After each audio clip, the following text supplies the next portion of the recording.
A man getting bit by an alligator and he screams. Okay, quiet. Hey, quiet. Stood out towards me. Ow! No, not an owl. A real scream of pain.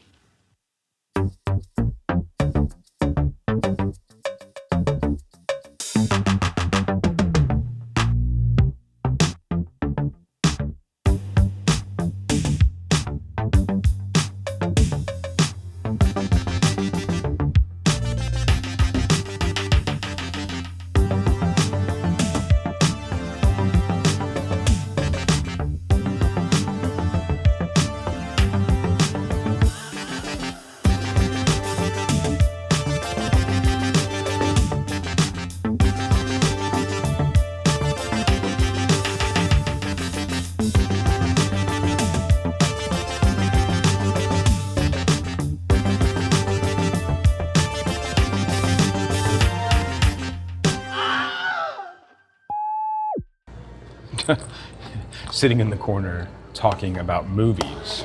Like, what in the absolute fuck was that? What? Those pictures. Yeah, that was weird, right? I mean, like the posing on the landing beneath the strange poster. I mean, yeah. Do what you do. I'm not here to judge necessarily, but that was kind of fucked up and just weird. kind of like weird. Yeah, very weird. So we were sitting in an Alamo Drafthouse, getting ready to go see Over Your Dead Body, which is a remake of. Was it just called The Trip? Not The Trip, but was it just called The Trip? I think so. Okay, Yeah, I thought so too. Yeah, I haven't seen it, so. It's another Scandinavian film, right? So I'm sure this one will fuck it up. But now that, and then Yeah, it'll be like another Speak No Evil. Right. Right? It's like completely lost the thread. Yeah. They'll get the humor all wrong, like the point of everything. The entire point. They'll fuck up the beginning. Yeah. And then definitely the ending. Right. But we did see some other films. We did. Last night we saw Misper and Obsession, and today we have seen Stages, and we talked to the director of American Baby. So where do you want to start? Let's start with Misper. Misper, which is short for missing person. Right, it's an English term. British term. Right, well, whatever. I mean, that's the same thing, Because right? people are going to be like, English, you're speaking English. I guess that's true. An England term. Ingerland. Yeah, I mean, like a very festival-y movie that doesn't, that will not, you'll never see. So it's good that you're listening to this because, I mean, you might come across your streaming feed at some point. Yeah. You'll be like, oh, what's this thing? Why is this on Tubi? Why should I watch this? This sounds extremely dismissive to a film that's fine. Yeah, I think you're right. It's fine. It is about an aging hotel and a missing person and the people that are inside that hotel to certain degrees. To varying degrees, right. yeah. We focus on one main character and then one hotel manager, and then that's basically, and then we get interjections here and there. I mean, Lineators are basically our point of view character. Right. Yeah. It's a scant 74 minutes long, so it's not going to take too much of your time. Although that 74 minutes seemed like a really long 74 minutes. It did feel longer. So it's about like how Leonard interacts with. So the person that goes missing is a potential love interest for the front desk clerk of this aging hotel that's has no guests essentially. And a missed opportunity for him to have like asked her out. She leaves the night and then gets kidnapped and killed. And murdered, yeah. And then there's this movie's weird, man. Like there's some where pieces where Leonard tries to go and somewhat investigate because he goes to talk to her father. Right. But then then the body gets found and like everyone's like, and they quickly know who did it. Right. Yeah. And so there's not like it's not real, like Misper is a misnomer really, in this case, right? Which is an English word. Yes, you're right. It doesn't really know what it wants to do.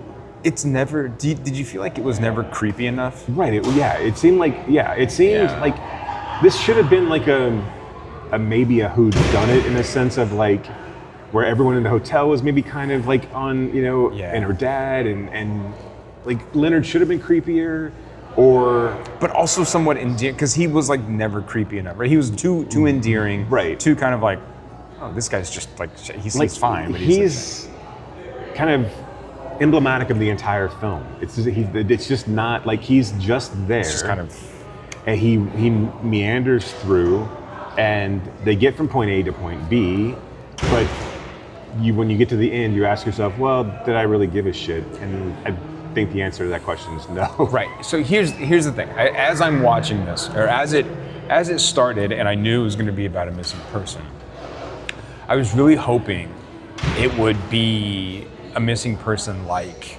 La Ventura, or about Ellie, right? Which is kind of weird because her name is like Elle or Ellie, right? Right. Where like it's not really about the missing person, it's about everything else. But Right. this leaned in too much to kind of like the missing person, and then we find out what happened to her. And I'm like, I don't want to know what happened to her. Right. I just want her to be missing, and like that emptiness, right? That space. Right, because you have it all It's there, about right? that space. It's about Right. that emptiness that's left, kind of with all these people, and then somehow like parallel that with this like dying hotel in a town that is dying, not dying. I don't know. Yeah, I don't know. But that Really, seems you're right. important, right? That's the other thing, is that like it feels like the quirky characters of the hotel should have been quirkier. They should have been funnier. There should have been something more there. I feel like that like Leonard's descent should have been steeper. They should have leaned into more of the horror aspects of what they were trying to kind of put out there. Or some of the hallucinatory stuff that they. Right, but the film immediately lets Leonard off the hook with a new love interest. Yeah. And so like now it's just a matter of like, oh well, I didn't, but now I can redeem myself almost immediately, and like fuck Ellie, like that she's gone and like no one gives a shit, and like she also is a non-entity. Like it's not like we get. I mean, she's cute and she's kind of gets the idea that they're working in a failing location. Yeah.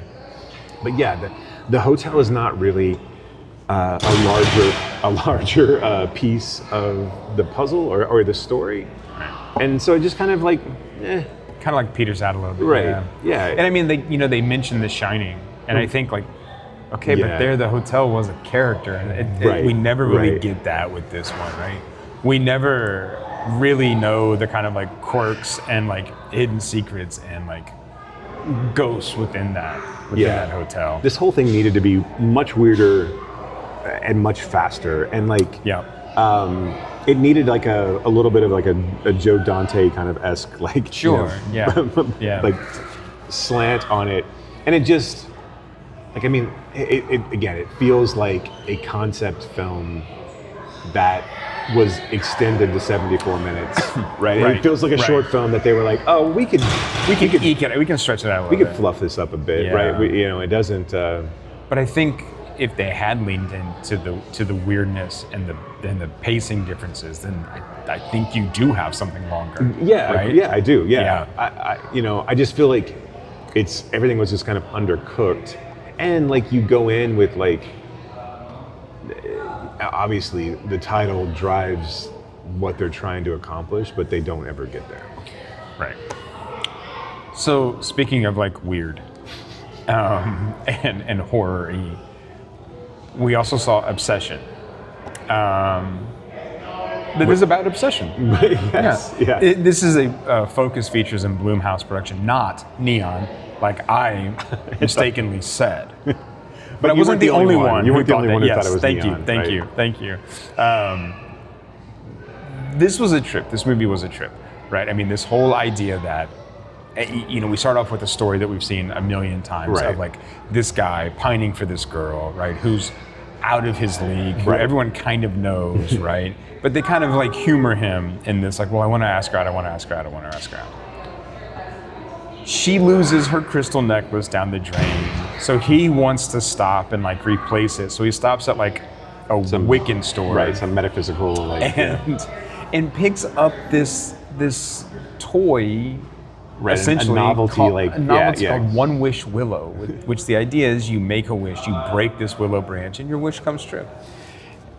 And that is the start of the story. Then everything really just kind of really like goes to hell. And his wish and he wishes that this girl will love him more than anybody else in the world, and his wish comes true. And then, I think this film, like one, I love how it opens with that kind of vintage like commercial? One Wish commercial. Yeah. I think it's really, really Yeah. cool. I know Todd Jenkins is not a fan of a 4x3 movie, but also I think that's I don't think Todd it really, was really not. right. But I don't think it was fine. Yeah. I never really focused on it, to be quite honest. Why do you think they did that though? I don't know. Because it doesn't seem to really need that, right? Right. Yeah. It's Okay, not like okay. it's not anachronistic. It's like it's not germane to the story. And it doesn't really Other sort than- of enhance a claustrophobic kind of like feeling in right. it. Just Right. And you would imagine if it was anamorphic, like it would have been a little bit more, like it would have popped a little bit more. Yeah. It would have been. Yeah, I think that some of the like kind of like really like bigger and like almost Right. more in your face, but yeah. and maybe it's a narrowing of your vision, kind of like but Yeah. I don't know. I don't know. They weren't there to answer those questions, No. and we wouldn't have asked them anyway. No, so, like, exactly. Yeah. What kind of camera did you use? Right. I really like, within like very early on in the film when he's at that like metaphysical store, the Wiccan store, the girl working is like, don't come back and complain. I mean, like knowing. Well, I mean, this is what I think is cool about like the world that the story exists in. Is these people that sell these things at their store, they all know the deal, right? They know like this is not going to work out for you. Like whatever you wish is going to come true, but it's not going to work out for you. Because when he goes back, the guy's like, yeah, you can't reverse it. You have to get someone else. Like, which it's just Right. But I think that's really funny. I love that whole sequence when he goes back, and like the guy's like, you can't bring that energy in here, and he's like, all right, so what did you do? It's like, that's not that bad. Like that's like this is not the worst I've seen with a One Wish Willow. Right, I know. It's really people have really fucked this up. I like that it is a ridiculous concept that this thing plays, never shies away from, and it just owns it the entire time. Right. The idea that you only get one wish, that you, and so he like tries to buy another willow and he can't break it because you only get one wish. I love the idea of the phone support line, and it's not just a like that support line. It's like, yeah. we don't really do that. It's like you led me. That's a great sequence. That was It's really like, good. Like, yeah. It's like, so do Okay, you want to cancel? No, we don't really do that. Do you Yeah. want to cancel your wish? He's like, yes, I want to cancel my wish. He's like, really yeah, do we that. don't really do. You're like, you were talking like that was something that I could do. Yeah, that was funny. I like that this movie works on, at least two different levels, where it is just a visceral horror film, but then there's all these implications of what this truly means to be, to be obsessed or to have this type of devotion, and to also kind of manipulate people in that that way. Right. I think some of the things that really this film kind of leaves hanging in the horror department of we get the idea that when the wish is executed, that now she's in her body but unable to control it. I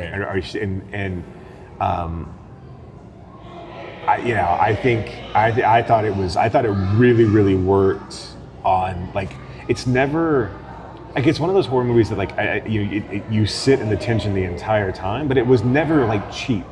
I never felt like it was there were moments of jump scares, but I think those were earned in those senses. Yeah. And I think there was just a level of dread that you never had a moment where there was a jump at the screen, except for the car sequence. But I think that was earned. I think that was that really worked, and you kind of knew it was coming. It was just a matter of when. Yeah, you knew that poor girl was going to. But there was never any there was never really any overt body twitch horror or running at the screen or No, there was a little bit of some of that but it was in the background where it worked, that's what I mean. Where Yeah. it's just it just worked.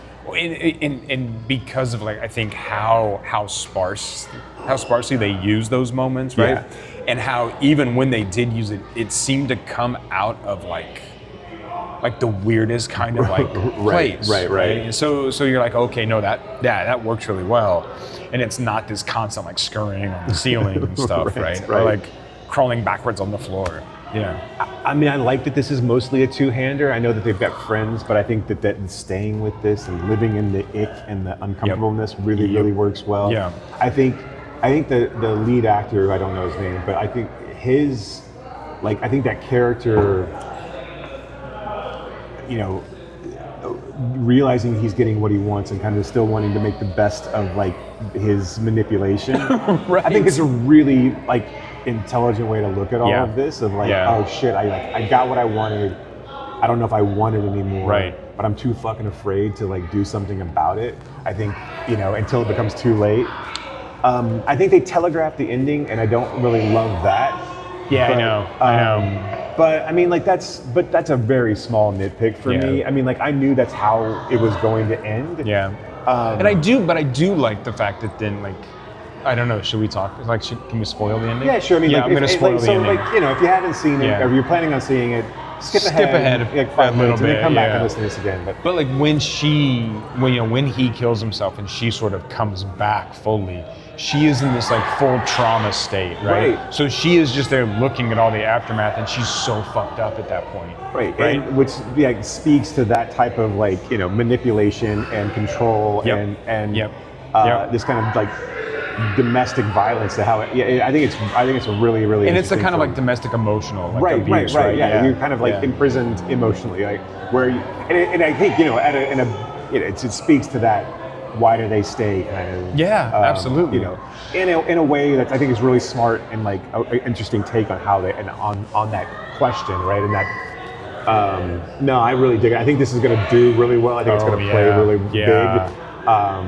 It's going to be one that people talk about, and I think it sits with like things like Talk to Her, and and what was the other one that they did? I mean, Talk to Me. Talk to Me, and then not the Alamo. And then Bring Her Back. And Bring Her Back. Yeah. Look, talk to her to bring me back. No. I get it, but I was just kind of like, wait, that's not the right all over the place. Right. I'm that guy. I'm not fucking your grandfather.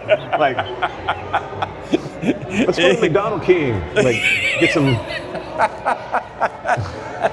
Get a big Whopper. Right. Get a big Whopper. And a quarter Whopper and a Frosty.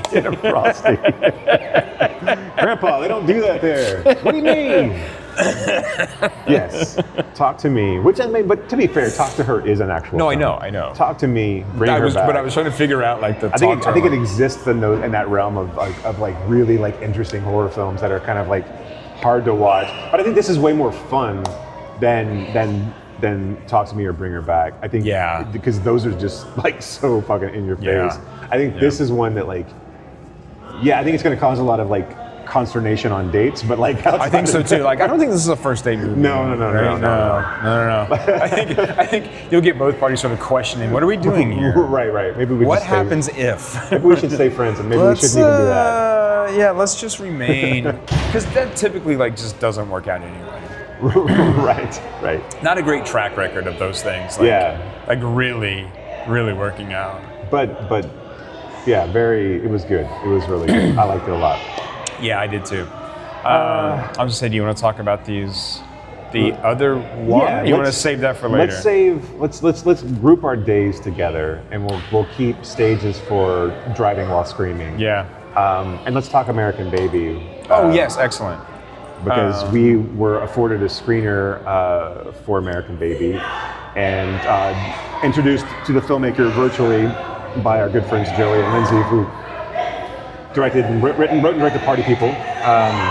Which you may remember from last year's DIFF interview series. And so American Baby is about a Texas teenage girl who finds herself pregnant and her navigation of that experience, basically. And I think it's like we said before. I think it would be a great double feature with Due West. Yeah. I think after speaking with Ellen, she's able to tap into this experience of the lack of empathy that we have, the lack of understanding, the blame that we place on young girls, on women. And then it's always their fault, right? And then they should have kept their legs closed kind of mentality. And then the lack of institutionalized support at any level, from education, from spiritual, religion, to a school system that, which we didn't really talk about in the interview, but like the school system that forces her to basically leave school, and further harming her chances to be successful to do life. something else. She's already up against it, right? And now she has to go and get a GED or whatever the fuck they have to do, right? And she's denied education, and I think it's just look. The main star is amazing. She carries a ton of emotional weight in this film. I think the film is extremely, just well shot, well paced. It never gets cloying. It never gets preachy. It just lays things out there. And I think it's just a really interesting. I don't know if it does anything like extremely daring, but I don't think it has to. Really. No, but I think that is the daring thing about it, is that it just lets this stuff sit there, right? Right. It just shows us this girl's world and how it's changed. And then like we have to sit with that, right? It doesn't explain. There isn't an exposition dump. There isn't really a like polemic in here. It's right. There's no moralizing, of this. In fact, it doesn't. And there's no victimizing either. Right. And there's no the film doesn't judge any particular stance. Like it doesn't. Right. Aside from the abandonment of it all, there's not some sort of like. This is not some sort of like leftist agenda like film that exists where like we're gonna like wag our fingers at all of the people who think religion is something that has value, or that someone who wants to make a decision to have a child even because they believe that it's wrong, right? Or they believe that abortion is wrong. There's no finger wagging there. This is not a pro-abortion. This is a systemic problem we have in society, and also like all of us are at fault here. I think this is the type of film that I want to see more at these types of events. Like I think this is a perfect festival film. Yeah, I do too. Look, I mean, like this is not $100 million movie, making movie, but this is a film that is important to be shown. And again, it's a type of film that can. I think it may be like again Pollyannish in a way, but I think this is a type of film that can change people's minds. Just like I think Due West could change people's minds in the sense that look, like if you haven't thought of this on a different level other than this is just black or this is just white, then it's and it's an issue. I think it's a really smart thing to like make her an other without making her too much of an American other, which I think is something I wanted to bring up, but I kind of like got lost in the conversation. But like this idea we talked about the layers of othering. Right, I'm sorry, I don't mean to step on you, but like I think the other, but like it would have been very easy to in a lesser film to make her a black teenager. Or make this more of a class thing than it already is. But you also introduced that as her being an immigrant, right? I mean, or at least her family's an immigrant, right? And so there's interesting things, like really interesting things going on and opening up for a really interesting conversation. And for people to see themselves in this, in this film. And I mean, I thought it was really well done, and And I think that Ellen brought this up as we were talking to her, right? This idea of having conversations, of having healthy arguments, right? And I mean, how you can actually go back and forth in an argument. And so this film, like, if it does nothing else, which it does more than this, but it at least starts a conversation, right? I mean, it is a conversation starter of a film to bring things up. And I think, again, that's the strength of this film, is that it doesn't preach. It doesn't throw things in your face. It just presents them, right? With a sympathetic, empathetic view towards this girl, right? But it just presents these things to like get you to ask questions, right? What kind of horrible movie would it be if they were just like, she's this whore and like what? Well, no, I mean like, but it's not. We say that, but right? Think about that film has been there. Think about like, what's the Charlie Kirk production company now who's making movies? It's not Charlie Kirk. It's like Ben Shapiro. Right. They would make that film, right? Kirk Cameron would make that film. Right, true. That's like my point, is that this doesn't, and in fact it shows a community, a religious community, that was very welcome and open to the mother when she moved there, like, from Ukraine. So the mother's, a Ukrainian immigrant. And she talks about how like this is our community, right? These people love us, and they welcome me here when I needed it. And of course, then it shows how there's a flip side to that, right? And then there is like moralizing only on one side. Right? But again, this is something else that the film does, is it shows that hypocrisy. It shows how in the year of our Lord 2026, it's still always the woman's fault, right? In fact, people say to her, "You ruined his life," talking about the teenage father, right? You ruined his life. He shouldn't be punished for one mistake, but you should. And so it's like a tale. Let me ask you this, just to play devil's advocate. I think. Yeah, and sure. I hope Ellen would enjoy this part of the conversation. Right. But do you think the film does itself a disservice by having the encounter, the sexual encounter play out the way that it does? Right, where it's not, where it isn't consensual, but it's still kind of forced upon both of them. Yeah. Well, so I think because it's forced upon both of them. Yeah. I think that, well, because, okay, here's something else, and we didn't really talk about this either, but briefly we did, but Toby, the teenage father, is also a very mistreated kind of outcast in this group, right, of kids, in this kind of community of kids. Both of these teens have a crush on each other, although neither can really bring themselves to say it and talk about it, right? So, this kid is bullied because everyone thinks he's gay. He's not, right? Right. And they only think that because he's, one, in Texas, and two, I think he writes poetry, and posts it online and stuff. And so yes, right? But I think the point is he's also kind of an outsider, kind of stands out, right? Even Ollie is not as popular as her friend Miriam. Right. And so, I think people are attracted to Ollie in the sense of this one kid just wants to sleep with her. Right. And is becoming very forceful about it. So when they lock them in the garage, yeah, it's forced upon them. But I don't know. They did. It's just a question. Yeah, right. I think is there? We could say that if she didn't get pregnant, that this is their meet cute too. Right. Yeah, I just wonder. I wonder if I agree with you. And this is not an indictment on the film. But I also would say I think we've seen that before, right? We've seen in much lesser films, Playing for Keeps and things these. Look who's talking, right? You get these films that oh no, I'm pregnant and now what do we do kind of thing. And it's not that, right? It is and it isn't. It's not. And these people agree with me that it's not this. We're still supported and everything's going to work out okay. At no point do we really feel like it's going to be okay. In any of this. And I think, again, this film showing that, it's opening your eyes to what the fuck are we doing when we expect girls who can't vote, who can't drink, who can't, drive.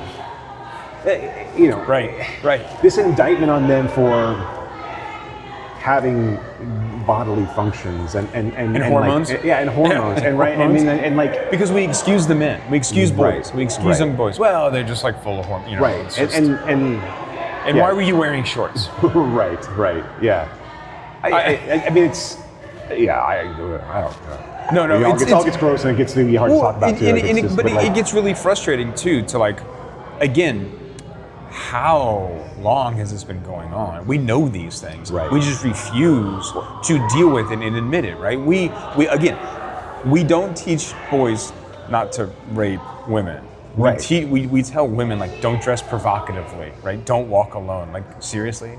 We continue to do this. And we also don't teach, we understand that sex is going to happen. Right? So what you're saying is we know that abstinence only doesn't work? Clearly. If you've ever been to Amarillo, you would know.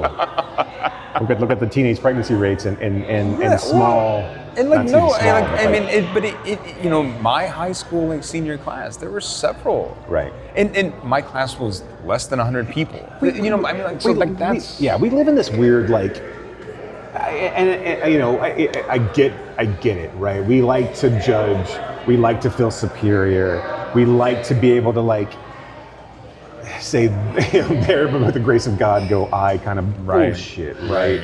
Right. But we all, it just, like, what the, like, why are we, especially in this case, like, why are we condemning people to lives that they aren't, that people who are 10, 20 years older than them can't handle, can't navigate. Right. And we expect someone who, you know, has this, you know, experience. The other question I would have, like, the kind of brought up to me, like, we see this a lot, but like, it's that first time thing that happens. Like, I think that's another thing that's kind of a little tropey in the sense of like. Yeah. But and again, I'm not. Again, Ellen, if you're listening, this is not like this is a good comment. It's not a knock on the film. No. I'm just having. It's just a question. Yeah. Yeah. And I don't think it matters. Ultimately, I don't think it matters, right? I think the sexual encounter works well. I think it's actually played for humor in a sense that I think that like, I think like that's the really awkwardness. smart. Yeah. Like with the hula girl going back and forth on the car dash. I think because I think it like undercuts the seriousness. Like this movie needs a little bit of humor, and I think that really works in this sense. Yeah. Because there are like there are moments here that I think that are also, I think, extremely important. That when you leave people to their own devices, like the choices that they have to make, or they feel like they have to make, or just the choices they're confronted with. Right. And you know, we don't. The condemnation happens from all sides. It's from everybody in the community, male and female alike. Yeah. From her friends, male and female alike.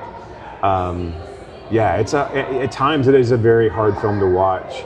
But I think, you know, in lieu of actual sexual education, which is still fucking bonkers to me. Right. It's fucking, I don't know, man. Yeah, it's sad that this movie has to be made. It's a great film, but I mean, it's sad that it has to be a thing that we ever have to talk about. Yeah, and I mentioned this in the interview, but I think the title is a really smart title. Yeah. With like the layers of implication that it's a young child, it's a baby having a baby, right? Yeah. American in the sense that, I mean, she's like a first generation, really. Right. But then we get this idea too that what happens after this baby is born? And a lot of times we just are like, we don't care anymore. Well, they didn't care. We don't care as soon as they make the decision to keep it. Right. And now we've taken that fucking decision away. Yep. And of course, I mean, in a post Roe v. Wade world, like this movie hits way harder than because I do think in a post Roe v. in a pre-Roe v. Wade, not pre, but in a Roe v. Wade world where it exists, you get something like Playing for Keeps, right? Where there are options and you weigh the idea: do I want to have an abortion? And then if I don't, okay, well here's, you know, Papa don't preach. I'm, you know, this is where I'm living, right? I mean, like, you know, in this case, she has no. Wait, is that song about an abortion? I think it's just that she doesn't want him to be a preacher anymore. Like it's just she's like, look, this is a dangerous occupation. right. Yeah, it's it's kind of hypocritical. Like your actions of preaching have caused trouble for me. Right. Okay. She's in trouble deep because he preaches. That's what I mean. Yeah. Right? Which brings the question, like, what kind of preacher is he? Right. Yeah. It's hard to say. It's never really spelled out. I think that's the genius of Madonna.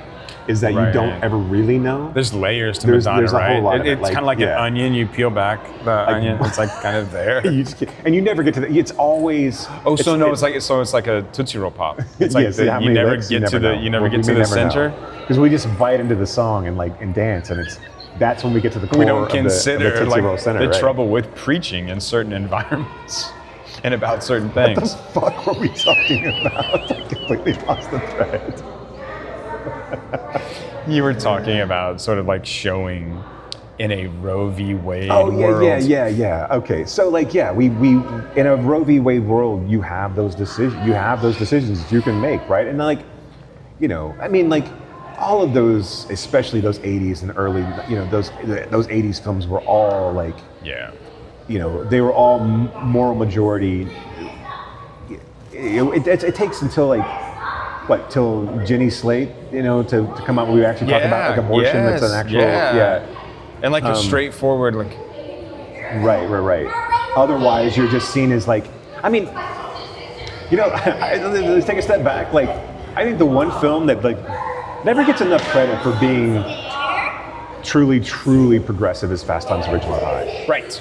Like what Heckerling does with Cameron Crowe's story, like having Jennifer Jason Leigh. I mean, yes, there's like, she's just made the decision. She's 15. She clearly doesn't. I think this movie's not all about her, but like, but she has it. She's able to pay for it. Her brother picks her up. Yeah. And so there's only some consternation about like her Damone not being there for her, but it doesn't judge her for it. Like it doesn't like at all. No. Like and like she still kind of has a happy ending, and like who gives a fuck, right? I mean, it's that's the only film until 2010 when you get Obvious Child that it's like that. Is that what the name of the movie is? It wasn't 2010. Oh, I don't know when. No, it was okay. It was 2019, whatever. I'm just something throwing, like I'm just 17, 18, 19, something like that. Yeah, somewhere in there. Right. 2010. How old do you think Jenny Slate is? I don't know. She's always been around in my mind. Jenny Slate, if you're listening, we don't think that you're. No. It's not. Look, she's as young as she is today as she ever was, and she ever will be. Like I mean, she's a goddamn national treasure, and I won't. She really is. She really is. I will not have you slander her. No, not on this podcast. No, I love Jenny Slate. I think her stand-up special is one of the funniest ones to come out. And like, she's brilliant. And the way that different story, but the way that she intercuts it with her family, is really well done. She doesn't need me to tell. But yes, her that, Obvious Child. But I mean, it becomes to that end of like, all right, well, I mean, like now we can have a conversation about an inconsequential abortion. Right. It's not the central theme of the film. Like, even in Fast Times, it just, I mean, like, it's a side story, really. Right. Yeah. And it's only a matter to like kind of like give Ratner a kind of a step back into like a hero's quest, if you will, in his small sense, right? Where he can like stand up for her in a way, and then also like still go out. I mean, like, there's no judgment on his part because she slept with Damone or whatever, or like, or had an abortion, whatever. And who knows how much people actually know, of what Stacey's done. Like, I mean, or Stacey's mom, right? She's got it going on. So, also, but weirdly, in that same sense, I don't know how they opened the door. And somebody's out on the balcony. We couldn't get out there earlier. It would have been much more helpful, especially for you listening to all like this stuff going on today. It's a busy day. What the fuck? I can't believe I can confirm that. Anyway, but like, it's so. Keep your eye out for American Baby. Yeah, no, go ahead. Okay. So, I mean, but also coupled with like. Still kind of the prurient aspects of America, like of that of Fast Times that I think Heckerling had a plan for but wasn't able to do. Like, so you see a 15-year-old Jennifer Jason, and she's not 15. I mean, this is age-appropriate nudity in real life. Right, in real life, IRL. she's not 15. Yeah. But she's sleeping with a 25-year-old or whatever, like however old he is, and he's Ron, the stereo salesman in Fast Times. The guy that takes her to the point and sleeps with her in the dugout. The guy that has sex with her. He's like a 23-year-old stereo salesman. Right. Because she lies to him and tells him that she's 19. Right. Yeah. So there's that nudity, and then there's the and the Phoebe Cates nudity, which we all know about. Yes.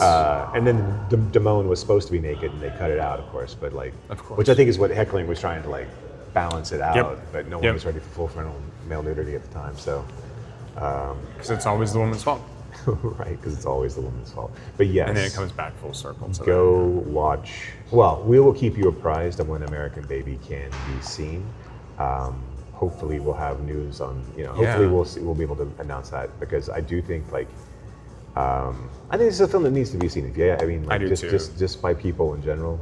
Obviously, and I hate to be like, oh, well, if you have X, Y, and Z, you should see. No, just see this fucking movie. And then check yourself and make sure you're more empathetic to young people in general. But just to people. Right, yeah, but try to be an ally. This personalization of these stories, I think, is important, and to get past the stark contrast of oh, this is moralistically right, or this is moralistically wrong. There's never it doesn't work like that. This is not. Everyone's story is different, and also go fuck yourself. You don't get to decide for me. Even if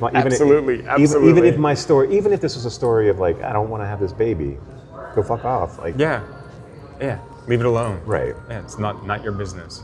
There's more people just need to understand that it's not their business. That a lot of things are not their business. Right. You can't continue to legalize morality, because morality is the thing that can't be legalized. It doesn't, it varies. Morality is plastic. Right. It changes, it shifts over time. Yeah. You can't sort of rationalize your way to morality, because, look, guys like Newt Gingrich have done this, right? As part of the moral majority, who it's okay to have an affair while your wife is on her deathbed. Right. That's fine. It's totally fine, right? It's okay to have, be a good Catholic, but to have several divorces and remarriage. I'm pretty sure that Catholicism is cool, bro, to go for it. Right. But then also wag your finger at someone else who does the same thing. Yeah. That sounded like a Clinton defense, and I wasn't really trying to do that. That wasn't my intent. I'm just saying, there needs to be these people that stand up on the shoulders of morality, right? Are often the worst offenders of their own morality. That was my point. Amen. I could have just said that. Okay. Now, if you'll open to your book to the Book of Brock. If you'll open up your songbook to page we will now sing 412. We're going to sing 10,000 Angels. We will now sing. No. Is that the Bjork song, or the? I don't know. It was just or is that the sister band of 10,000 Maniacs? Yes. Okay. No, it is a song. It was a song about Christ on the cross, and how he could have called 10,000 angels to stop what was happening, but he died for you and me. So it's an upbeat. Yeah. It's a. I think it's a ditty. Yeah, I think Lil Uzi Vert covered it in his last album.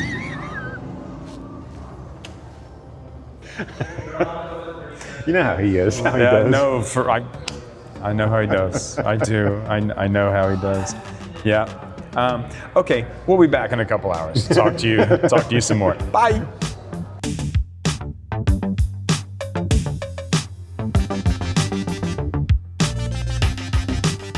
You have been listening to Why Does the Wilhelm Scream with your hosts, Brock and Jason. If you liked today's episode, do us a favor and rate, review, and subscribe in whatever application you use to consume podcasts these days. You can reach us by visiting whydoesthewilhelmscream.com. If you are in the DFW area, we would love to see you at a Fort Worth Film Club event. You can learn more about those and find a full schedule at fortworthfilmclub.com. And you can learn about my foundation and how we are trying to foster the next generation of film lovers at realhousefoundation.org. That's REEL housefoundation.org. Till next time,